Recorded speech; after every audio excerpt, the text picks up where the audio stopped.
If you see the recording button. Yes, sure, Mr. Mazen. Recording has started. Recording has started. Okay. So, dear all, I would like to welcome you all to our webinar number 5 in 2025.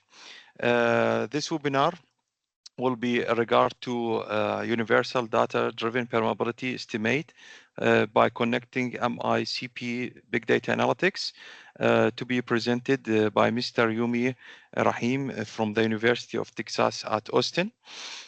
He's a petrophysical researcher at this very moment there, and he can for sure introduce himself better during the beginning of his presentation. My name is Mazen Al-Hilali. I'm senior petrophysicist working with Lukoil International and their Western 2 project in southern Iraq, Basra. I will leave the floor to Dr. Mohammed Jawad, our VP of Technology, to welcome the guest and give his speech. Okay, thank you, Mr. Mazen. Hello, everyone. It's my pleasure to welcome you to this session organized by the SPWLA Iraq chapter.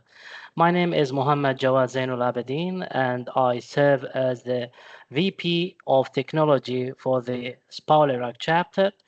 I hold a PhD in petroleum engineering and currently serve as a senior faculty member in the Department of Petroleum Engineering at the College of Engineering, University of Kirkuk. Today is Monday, the 9th of June 2025, and we are pleased to present the 5th installment in our ongoing webinar series. This session is titled The Universal Data-Driven Permeability Estimation by Connecting MICP Big Data and will be presented by Mr. Yomi Raheem, a petrophysical researcher at the University of Texas at Austin. Welcome again, Mr. Oriyomi Raheem. Dear attendees, kindly close your cam and mic during the webinar. The session will be recorded. If you have any questions, please feel free to type them in the chat box. The lecturer will answer them during the question and answer segment at the end of the webinar. Additionally, please note that during the presentation, we will share a link in the chat box to join the SPWLA Iraq chapter on LinkedIn. Thank you, Master Mazen. The floor is yours. Thank you, Doctor. That's really appreciated. So I will make just like 1 or 2 minutes presentation. You can see my screen? Yes. Okay, like a full screen. Full screen? Yes. Okay, this is great. So thank you, Doctor. Thank you, Mr. Yomi. I like to welcome our attendees for this webinar. This year series will be our focus on artificial intelligence. This is our 5th webinar for this year. We expect to hold more extra 5 webinar. The next webinar will be with math work about the MATLAB application in petrophysics, and I expect geophysics as well. And I'd like to thank all our volunteering sponsor from different companies, Schlumberger, Baker Hughes, University of Texas, BP, and other companies. As of every year, if any attendees manage to attend 6 of our webinar or more, he will get a special learner certificate. And everybody is welcome to join SPWLA Iraq chapter through spwla.org. Question and answer to be kept at the end of lectures. And as we mentioned before, kindly keep your webcam and mic muted. Thank you all, and I will keep the floor to Mr. Yomi. You can share your... okay.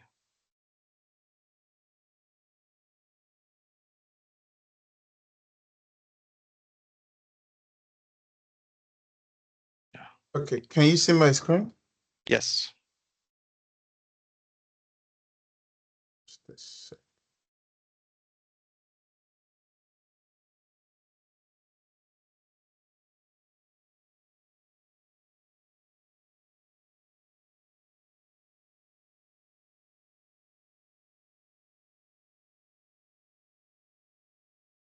Okay.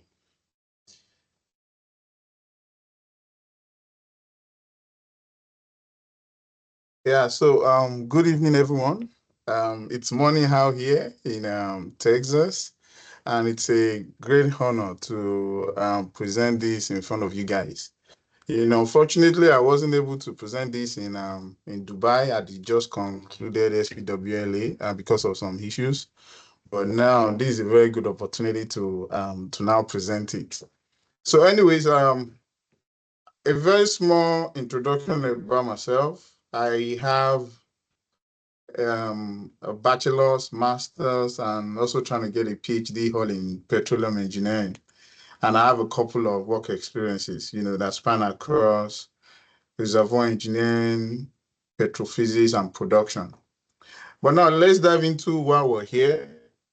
So the topic is rock classification and the universal data-driven permeability estimation by using MICP analytics with big data. And this wasn't done only by me. It went across a couple of co-researchers, Carlos, my supervisor, and people in the industry, Craig, and I worked with Crested Board Petrophysical Consultants, and then Chin Chen, that also works with Open Petro AI. So let's start why we are here in the first place.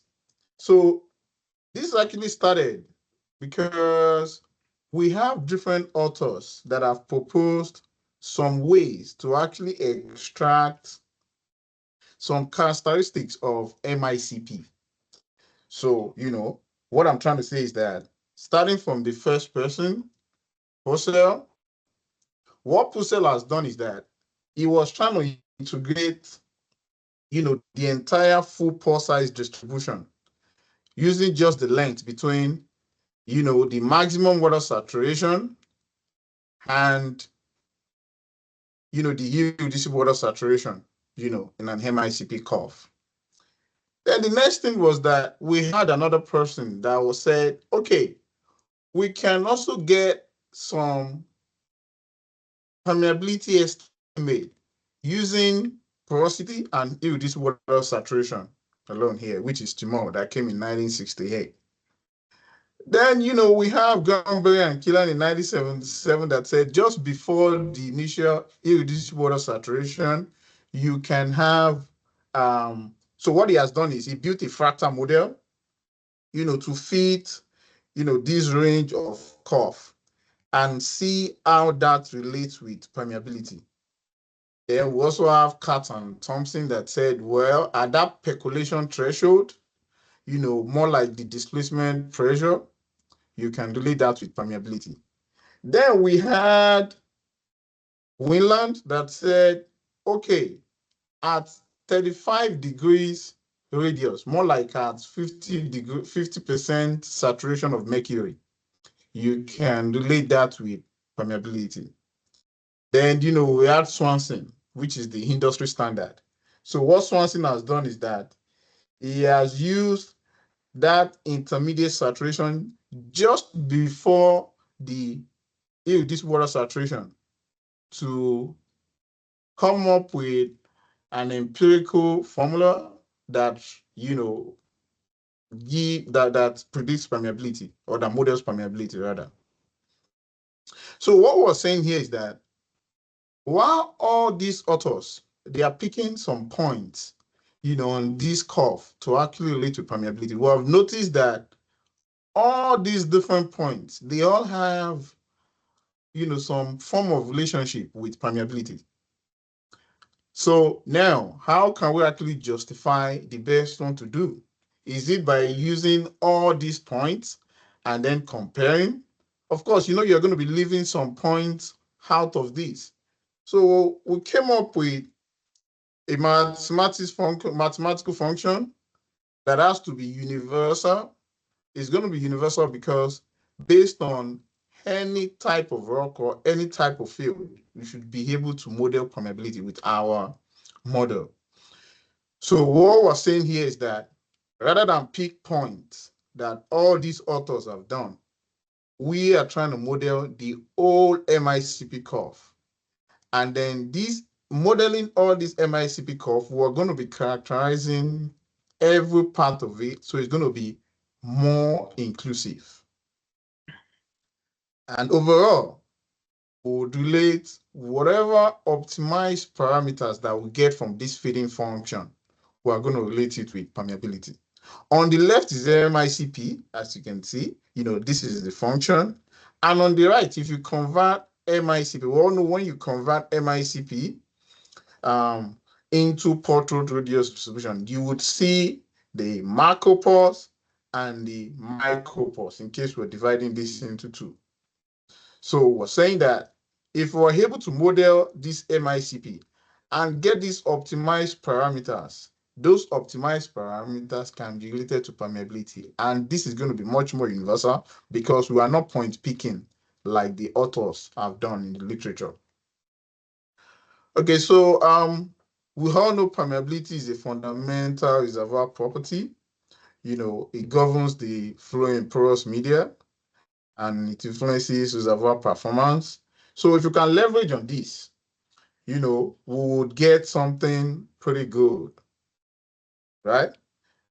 So, and we know, like I said in the previous slide, that MICP gives you insight into the pore structure, and with that, you can determine your permeability.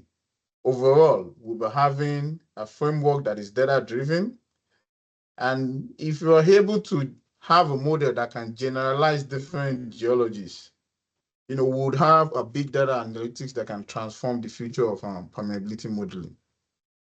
And that is what we're looking for. So what we did was we mapped those parameters to permeability. Then we used machine learning algorithms and compared it with the traditional estimate in the industry, which is Swanson. And of course, when you perform machine learning algorithms, you need to evaluate your prediction. And we have used the how-to over here. And then we developed a universal data-driven model.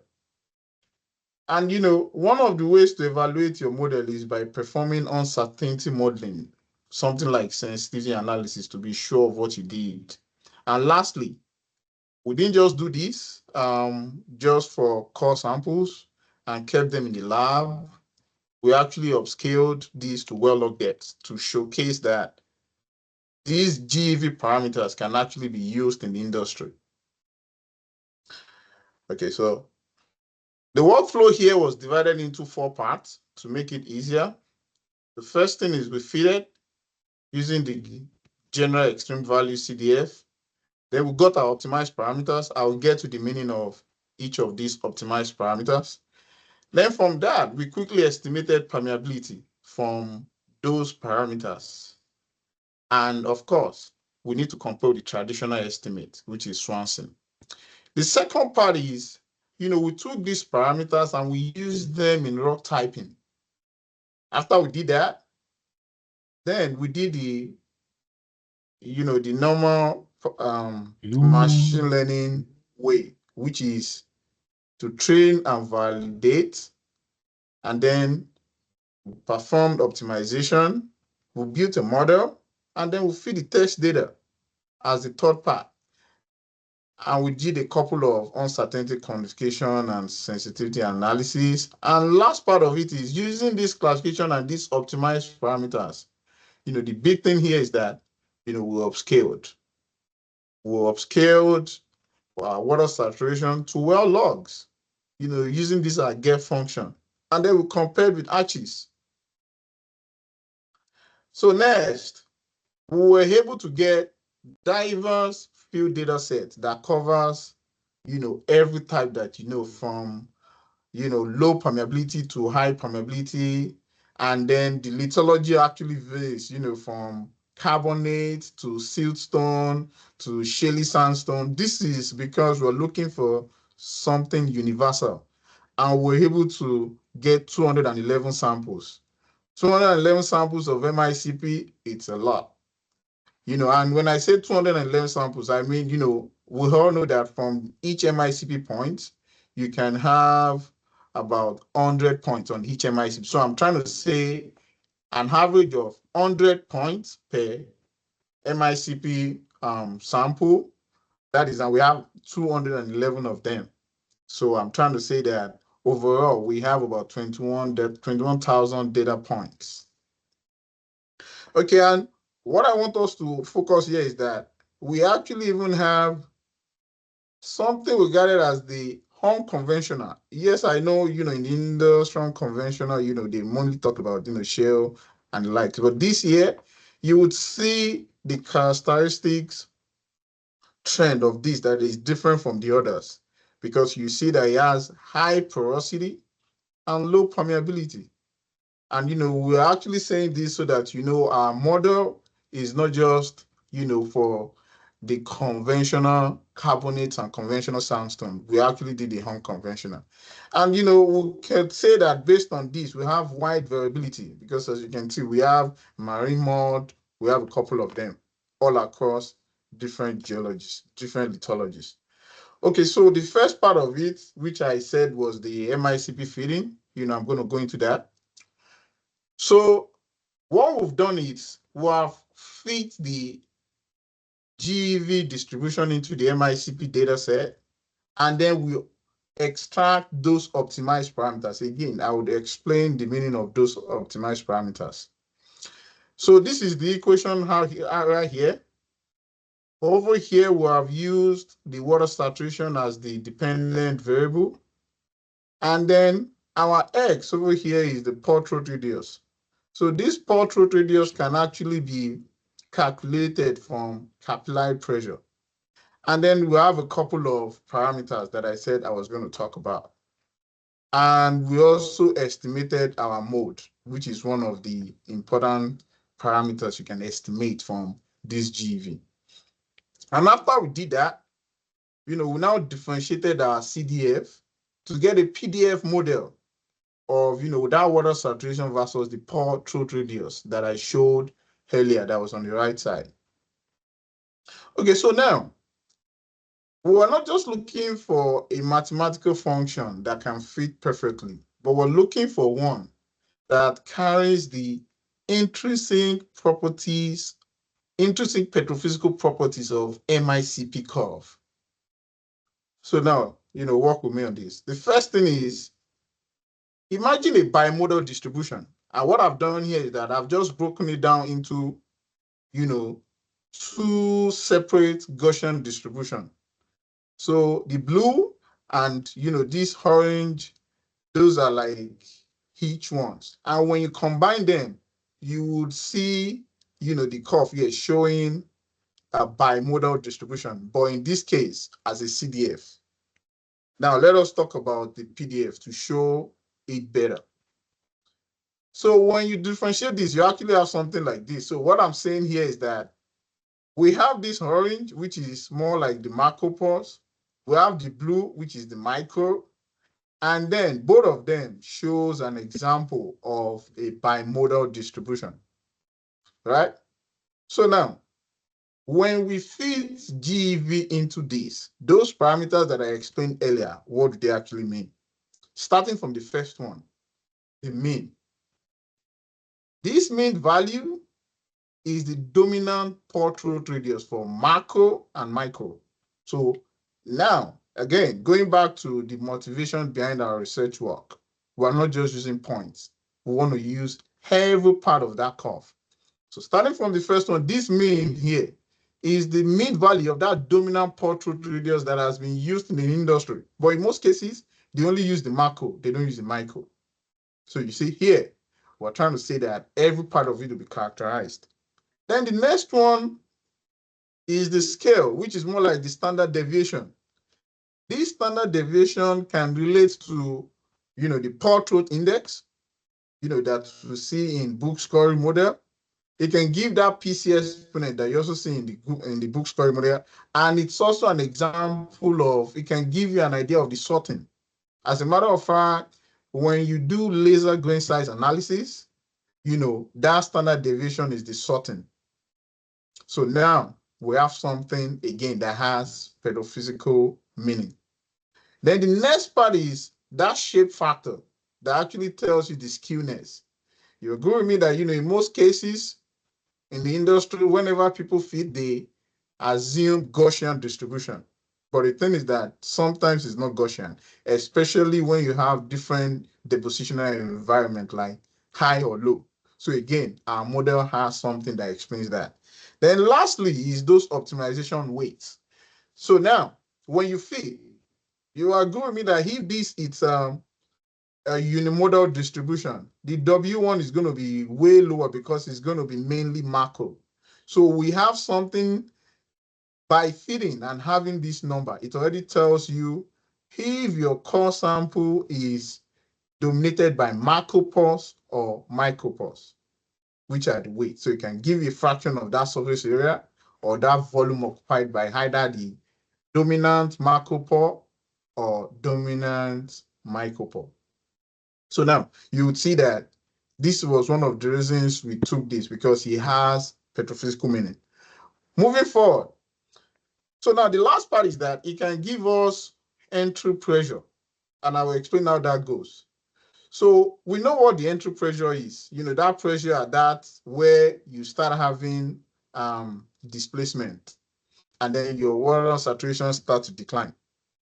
So, when you have this bounded distribution here, that first pore radius that your liquid goes into, it can actually be calculated from GEV optimization, parameters. And, now let's show it in a curve. So imagine this as water saturation, and, this is the pore radius. This here is the entry pressure. So that means, we can even have closure correction that can tell us where you have your entry pressure by modeling your MICP curve. So you can see these optimization parameters can give things that are very necessary petrophysically. And lastly, when you're able to get that radius, you can calculate your entry pressure by using this formula that we all know, from the interfacial tension and contact angle. So you can get your, displacement pressure. So now let's talk about some of the results that we got when we feed this. Starting with one of the data set, the coastal data set, we had a good feeding. Then, I will call this new data for some purposes. This is another data set we had that is bimodal. We have a good feeding.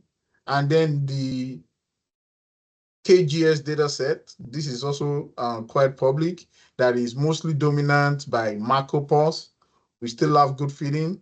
And then, the Louisiana data set that has a very narrow, very tiny distribution in the middle over here. We also had a good distribution. And then the last one, which is the unconventional, the marine mud, which was the one that has low permeability and high porosity. We also had a good match. So all we are saying is that, we have excellent feed, in the MICP and then in the pore radius distribution using variable data set. So we're just saying that irrespective of, the lithology or the geology, we're able to feed, the MICP curve and the pore radius distribution. So now the next thing we did was we had a pair plot to see how this permeability varies with some of the parameters that we have here. Quickly, we could see that the log perm, it actually varies well with the dominant portal size and then the mode. So also, what I want to put your attention here also is that if you look at this displacement pressure, you would see that for very low permeability out here, you would see the entry pressure is high. And for high permeability, the entry pressure is predominantly low. And that is what we expect. Because, when you have a very tight sample, you would need high capillary pressure to be able to invade the portal. So we can tell ourselves that, okay, there are some of these actually relate to permeability. And, you would also see that data set variability in the parameters, different data set and how it varies with each of them. So we still have this that varies well with this and with mode. So that's what we're saying here. Okay, so now let's talk about the results when we try to now predict permeability. When we predicted permeability, log of permeability with all the samples here, we had a house score of 96%. So now, having seen that, the next thing we did was, why not see that variation of permeability with the optimized parameters? And you'd also see, for example, with the MU1, which is the main, you see 95% as well. And also with the mode, you see 94%. So, I mean, since it varies well with the optimization parameters, you expect that you are going to have a good prediction across, different data set. So, of course, when you do this, you have to compare with the traditional method. So the benchmark here was Swanson. And when we compared with Swanson, we used a bimodal distribution as an example where we got 96%. But then when you use Swanson, one of the things Swanson wasn't able to do is to predict that entry pressure point. And like I said, from that literature, that was because of the point that he was picking. So when you point peak in feeding MICP, you will run into this. So, but for us, because we're using the whole MICP curve, we're able to get feeding in every part of it. And you can see when you convert it to portrait radius distribution, it is, nothing to write home about. And yes, when we predicted the permeability, we had something very low, especially in this point, So, and it had about 68%. So, we can beat our chest and say we have better prediction, especially across variable data set. So it is 96 versus 68. That's our conclusion here. So having done that, the second part that I mentioned in the workflow is the raw typing. Can we use, these variables for raw typing? So this is all the MICP curve like I mentioned. So using link K over phi, which is similar to level J function, something like that, you would see that you have like different raw classes here. Now, using our own mail, you can agree with me that this over here has, better partition compared to this that is overlapping. So what we're saying is that when you use some of the variables that you extract using GV, you can better classify your MICP. So you see the boundaries in this versus the link K over phi. Link K over phi mainly just tells you something about the entry pressure alone, but still, it could actually fail because you can have some high entry pressure and the rest of the distribution is going to be way different. But over here, we're trying to say that we have better boundaries, and this is just one of it. So when you use everything, you even have something better. So overall, this is some of our results. And you see that for different classes, you have different means, different sigmas, different mode, and different shape factors. So having done this, the next thing we now did was, okay, can we actually have a rock type equation? So one of the known rock type equation is reservoir quality index. So we're trying to see if our own mean porous, for example, how it varies with the reservoir quality index. And then how the mode, for example, can vary with link K over phi. Because we're trying to get something that is all in microns, so that we can have a good classification. And, we came up with this that, okay, you can actually have a rock type equation that uses conventional, routine core analysis variables like permeability and porosity, and you can use that to classify. Because we all know that, MICP can it can be expensive. So if we're able to get something that can, that can reduce the cost of MICP, that is pretty good. And that's why we came up with this formula. And so also the mode can also relate well with link K over phi. So we can always do that comparison. So that is what we're talking about here. So, whenever you have a rock type equation in industry, they come up with a petrophysical rock typing. So what they usually do is that, you would have ProPerm, and then they would want to see how that rock classes actually varies with a lot of them. So what we've done here is that we have actually had used our rock type equations and built some lines so that you can see how that rock typing, how it changes with different data sets. And you can see here that for very low mean pore radius, that is like 0.02, you saw, which is the dark red, and then the red to the high one, which is the green. So here, when you do this again, you have to compare with what they used in the industry. What they use in the industry is flow zone indicator. And you can agree with me that, take for example, a flow zone indicator of the green one, which is 10. This is crossing different rock classes.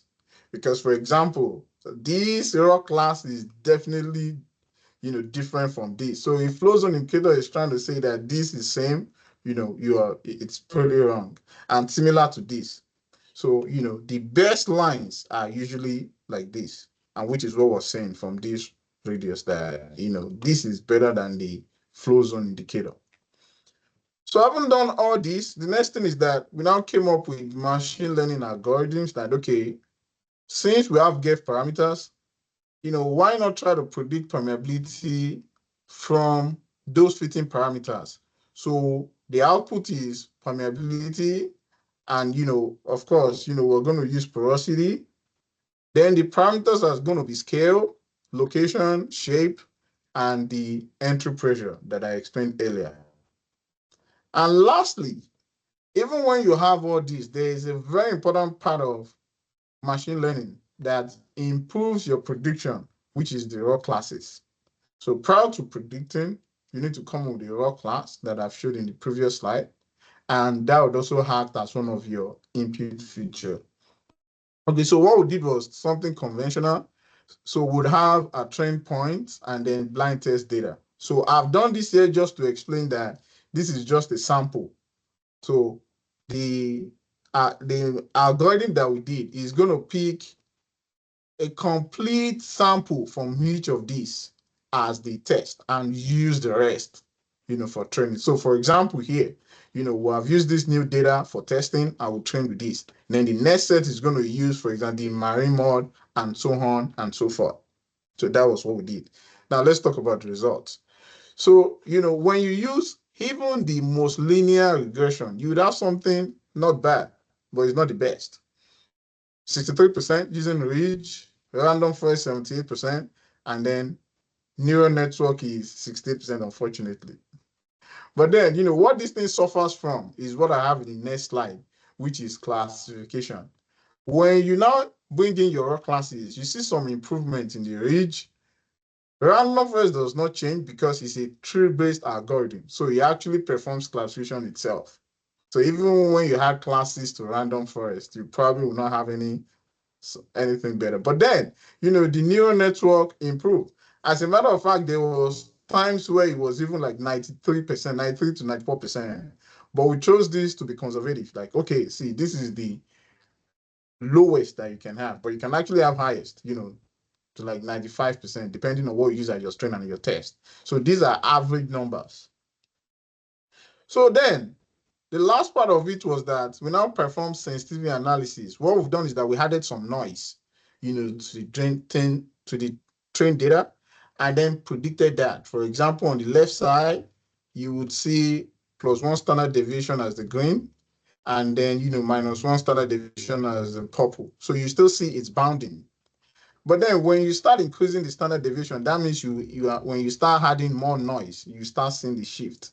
So we're just saying that within 1 standard deviation and still about 2 as well, you would have good prediction. That means your model is stable. But when you start going to the tree, then it's actually unstable. So that's what we're saying here. So our predictions are precise within 1 standard deviation compared to 3 standard deviation. Then the last part of it is what the industry expert needed us to do, which was to upscale this model to logs. And I've divided these into simple steps.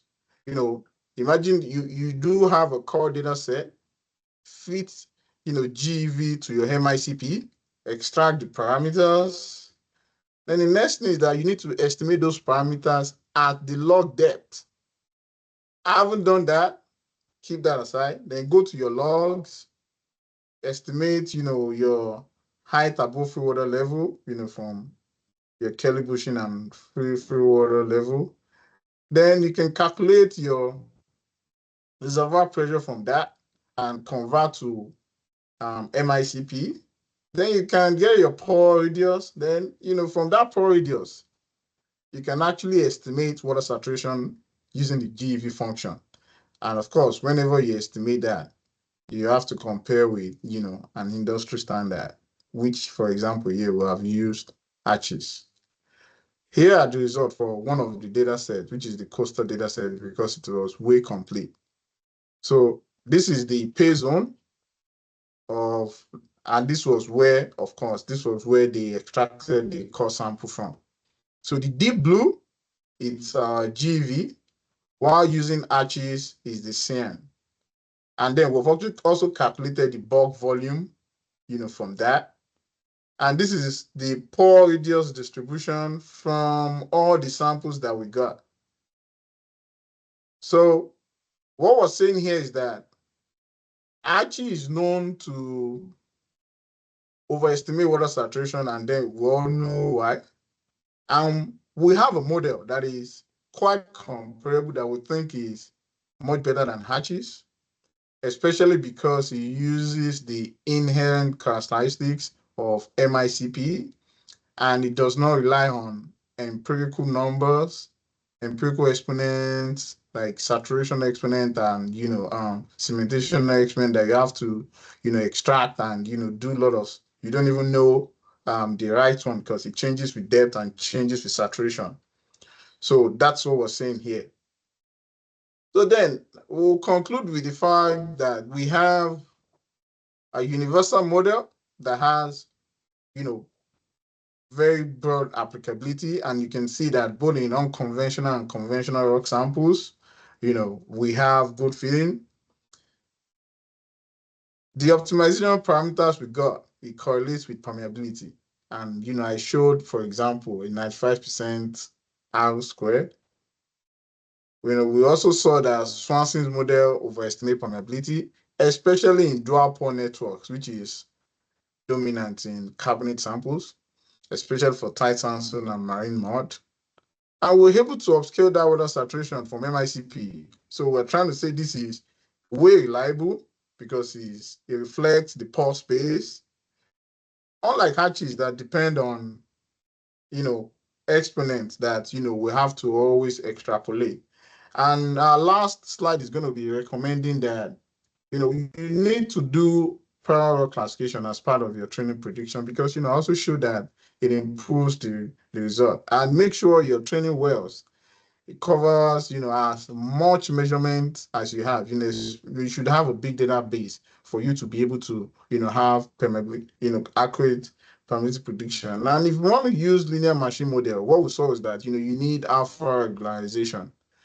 And, we'd like to acknowledge some of our sponsors of this research. And thank you all for listening.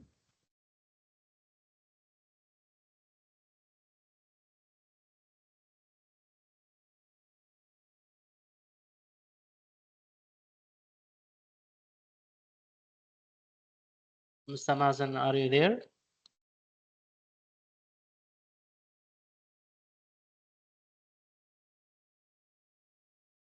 Mr. Oriyomi, Raheem, thank you for your presentation. Please let's see the questions. And we will wait Mr. Mazen. Yeah, sorry. to join us. My teams have been shut down. I have to restart. Okay. So is the recording still there? I can't see the recording, but it's still there? Yes. Oh, Alhamdulillah. Okay, this is great. Thank you, Mr. Raheem. Okay, and if anybody have any question, okay, it can raise its hand. Mr. Haytham Jalal, from BP company in Basra, is asking. You can read his question. Yes, I can read some of the questions. Yeah, so let me just okay, so the first question is that in parameter sensitivity, what is the common reason for having noisy data? Is it core sample crash, core to data shift, or something else? Okay, so yeah, you already mentioned some of them. Some of the reasons are, I mean, preserving the core sample, it's actually very difficult. So you would have some crack in the core samples. So when you get to the lab, you know, what you're actually measuring, it's not the exact thing. You can also talk about the overburden pressure. To replicate the overburden pressure, you know, it's pretty difficult, you know, in the lab. I mean, you know, people apply triaxial pressure in the lab, but then is it really replicate? Does it really replicate it? We actually don't know. Another thing is that the MICP samples, you know, sometimes when you're trying to get to a very high to HPMI, high pressure mercury injection, sometimes it breaks the core sample as well.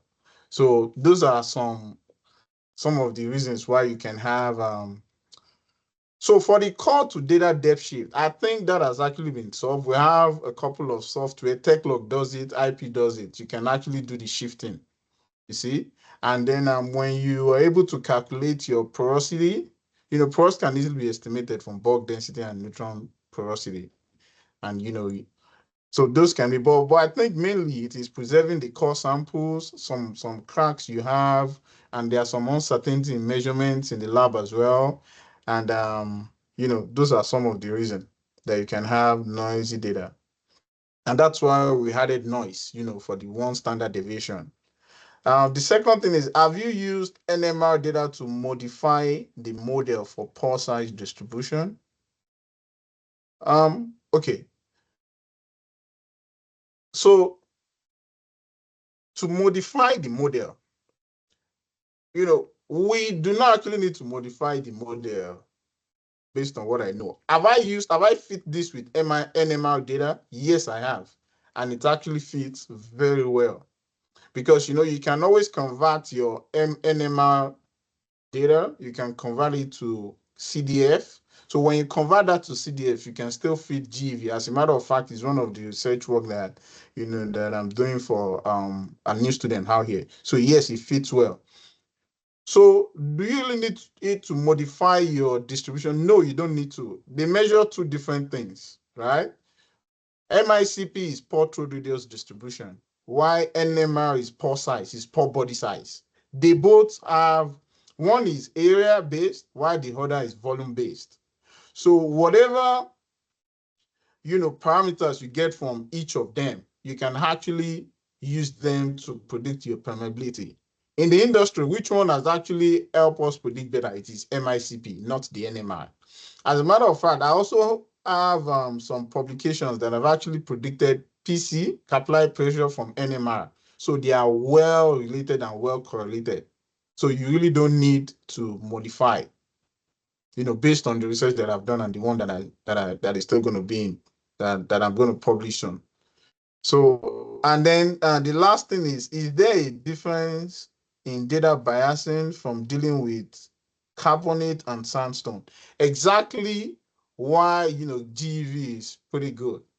Because you know what? Most times sandstones are unimodal, and that is what people have done in the industry in the past. When you use the R35, you know, the Swansea model and the likes, this, when you use this model, you would get something pretty good.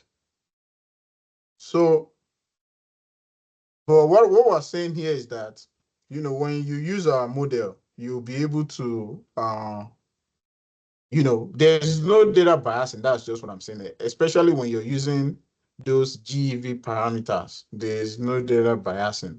You know, and I showed a couple of slides. Take, for example, this slide out here. This slide, this. So whatever it is, you would see that everything still lies on the single line over here.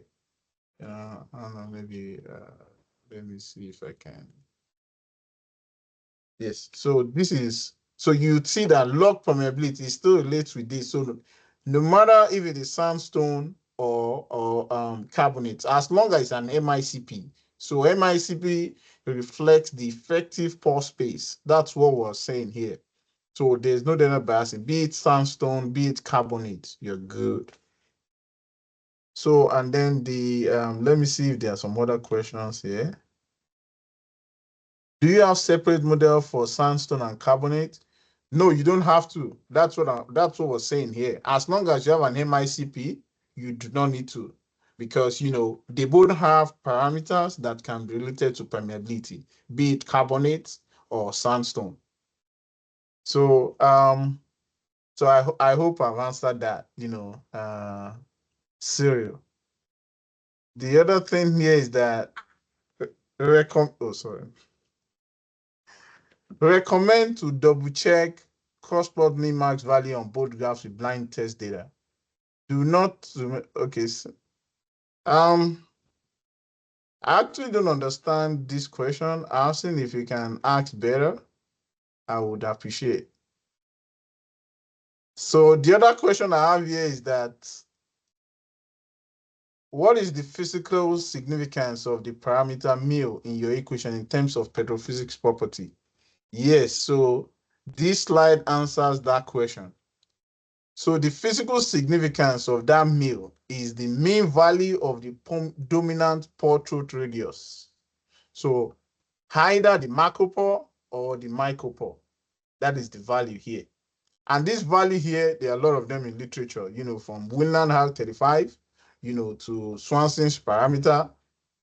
Everybody has actually spoken about this mean value, but we extracted them. So what makes ours unique is that while people are just using one of these, which would, if your sample is dominant with macropores and you have a lot of these, that you really don't need this. But what we're saying here is that if you have a much more, known micropore, then using those R35, using something is going to be wrong, because you have not characterized, this part of your pore throat radius distribution. That is what we're saying there. The other one is, how do you get the optimization weight when you have a bimodal distribution? So to answer that, so I'll go here. So here, this is the equation. This equation is for one of the distribution. All I'm saying here is that, if we go back here and you have a bimodal, this is going to be your first fitting. This is one equation, and then this is the other equation.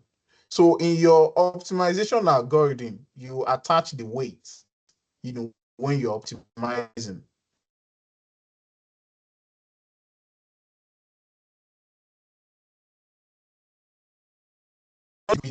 There are going to be two different fittings, two different Gaussian distribution.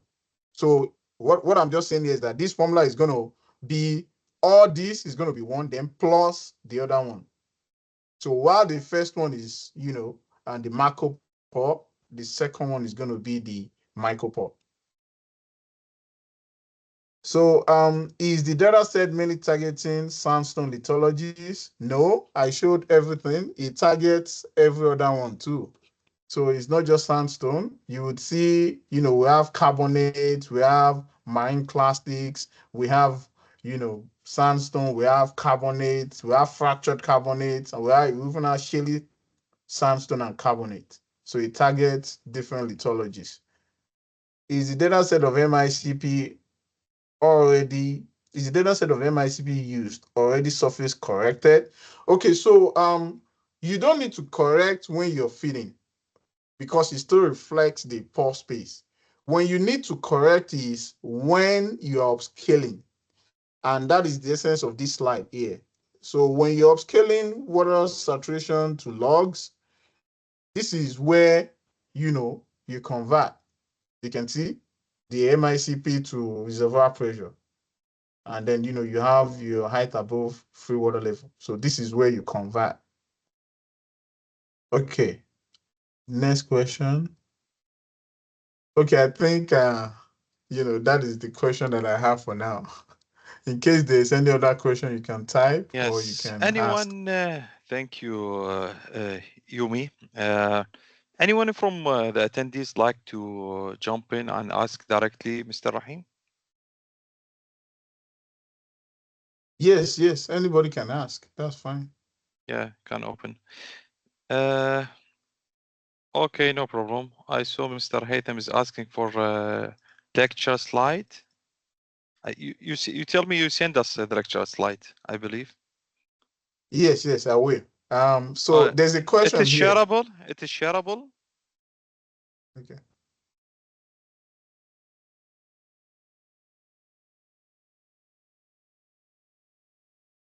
Okay, so Alvaro has another question over here. He said, the cross plot of predicted versus actual permeability is actually real core measurement or Swanson. Yes, they are real core measurement versus prediction. So here, for example, so this is the actual measurement and this is the predicted. So, both of them, these are real core measurement versus predicted. That is what it is. So I think I've answered, all the question. Now we'll wait Yes. for somebody to ask. No, I You're believe. welcome. Yeah, I believe we'll conclude the lecture. I would like to thank you for this informative and fruitful lecture. Thanks for your volunteering efforts, and hoping to host you in upcoming and future events. I like to thank also Dr. Mohammed Jawad and our attendees. Hoping to see you in next monthly meeting. Dr. Mohammed, any last words? Yes, Mr. Mazen. Dear Mr. Oriyomi Raheem, we at the SPWLA chapter sincerely appreciate your informative presentation. And the attendees, thank you for joining us today. I wish you all the best and look forward to welcoming you to our future events and sessions, and goodbye. Yeah, Goodbye. thank you, Dr. Mohammed, and thank you, Mr. Mazin. Have a good one. And Thank thank you. you for all the attendees. Thank you, Mr. Yeah, Rahim. And thanks for yeah, our attendees. Okay, hope all the yeah, best. Thank you all and have a great day. I will conclude the meeting. yeah. Bye bye. Bye.